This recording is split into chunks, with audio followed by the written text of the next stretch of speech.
आप देख रहे हैं अल्फा डिफेंस हिंदी में आपका स्वागत है।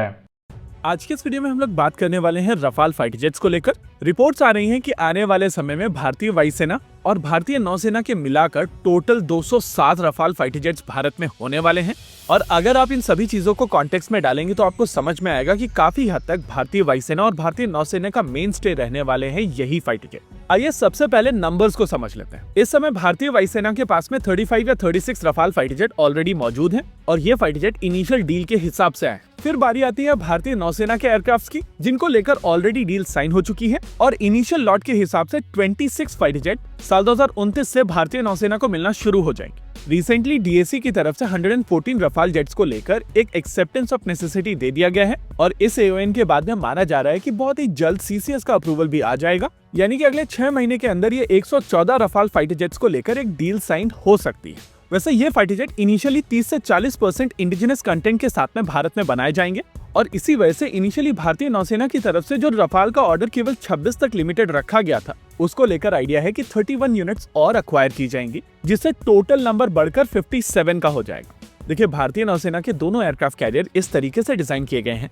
कि इनके ऊपर जाने वाले एयरक्राफ्ट अपने विंग्स को फोल्ड कर सके, लेकिन अगर रफाल मरीन की बात की जाए तो इनके पास में वो क्षमता नहीं है। आईएनएस विक्रांत की अगर बात की जाए तो इसका लिफ्ट कुछ इस तरीके से बनाया गया है और रफाल के विंग्स के ऊपर कुछ चीजों को खोलकर और एयरक्राफ्ट को थोड़ा टेढ़ा मेढ़ा कर एडजस्ट किया जा सकता है। लेकिन अगर आईएनएस विक्रमादित्य की बात की जाए तो इसका लिफ्ट सेंटर में है और आपके पास में बहुत ज्यादा रूम नहीं है चीजों को एडजस्ट करने का। इस पॉइंट ऑफ टाइम पर यह चीज क्लियर नहीं है कि भारतीय नौसेना का प्लान क्या है और क्या यह एयरक्राफ्ट केवल डेक के ऊपर रखे जाएंगे या फिर भारतीय नौसेना ने किसी अलग तरीके का सिमुलेशन किया है जिससे इन एयरक्राफ्ट को लिफ्ट का प्रयोग करते हुए नीचे हैंगर्स में ले जाया जा सके।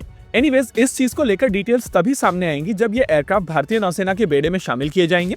लेकिन फिलहाल के लिए ये कहा जा रहा है कि भारतीय नौसेना इन टोटल 57 एयरक्राफ्ट फ्यूचर में ऑपरेट करने वाली है और उस हिसाब से भारतीय नौसेना के दोनों एयरक्राफ्ट कैरियर फ्यूचर में मिग-29 यूपीजी नहीं, रफाल फाइटर जेट का प्रयोग करेंगे। देखिए, मिग-29 यूपीजी के रेडार्स के साथ में जो परेशानी है वो अब पब्लिक हो चुकी है और हम सभी को पता है कि भारतीय नौसेना मिग-29 यूपीजी से कितनी ज्यादा परेशान है। इनिशियल प्लान्स के हिसाब से अगले 4 सालों में भारतीय नौसेना मिग-29 यूपीजीज को रिप्लेस करना शुरू कर देगी और लगभग उसी समय ये 26 रफाल फाइटर जेट भारतीय नौसेना को मिलना शुरू होंगे। ऑन पेपर इस समय देखा जाए तो भारतीय नौसेना को 2 एयरक्राफ्ट कैरियर्स के लिए एक कंप्लीट एयरविंग की आवश्यकता है और उस हिसाब से अगर देखा जाए तो 57 का नंबर सेंस बनाता है। हालांकि इस प्रोक्योरमेंट के बाद में twin engine deck based fighter किसी भी तरीके का सेंस नहीं बनाता है। स्पेसिफिकली इस चीज को ध्यान में रखते हुए कि अगर दोनों एयरक्राफ्ट कैरियर्स के ऊपर मिग-29 यूपीजी की जगह पर रफाल फाइटर जेट्स होंगे तो ये फाइटर जेट अगले 20 साल तक तो कम से कम ऑपरेट करेंगे, यानी कि एटलीस्ट अगले 20 सालों तक भारतीय नौसेना के एयरक्राफ्ट कैरियर्स को नए फाइटर जेट्स की आवश्यकता नहीं है अनटिल अनलेस भारत डिसाइड करता है कि एक और एयरक्राफ्ट कैरियर की आवश्यकता है। वैसे फिलहाल जिन फाइटर जेट्स को लेकर नेगोशिएशन चल रहा है वो F4 स्टैंडर्ड के हैं और आने वाले समय में फ्रांस में F5 स्टैंडर्ड के रफाल भी बनाए जाएंगे। इन थ्योरी F4 स्टैंडर्ड के एयरक्राफ्ट आज की जनरेशन की रिक्वायरमेंट को एड्रेस कर सकते हैं,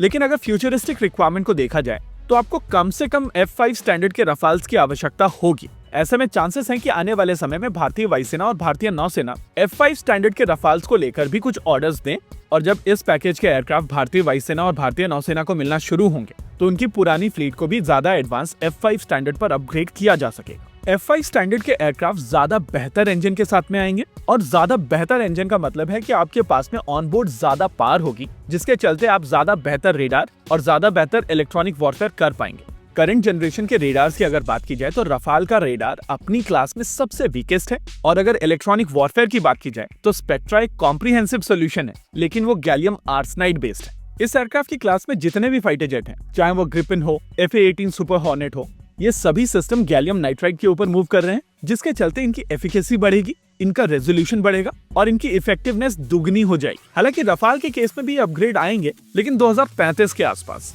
एनीवेज, तब तक पानी पीते रहिए और अपने आप को हेल्दी बनाए रखिए। इसी के साथ आज के इस वीडियो में रखते हैं केवल इतना ही। वीडियो को अंत तक देखने के लिए धन्यवाद। देखते रहिए अल्फा डिफेंस। जय हिंद।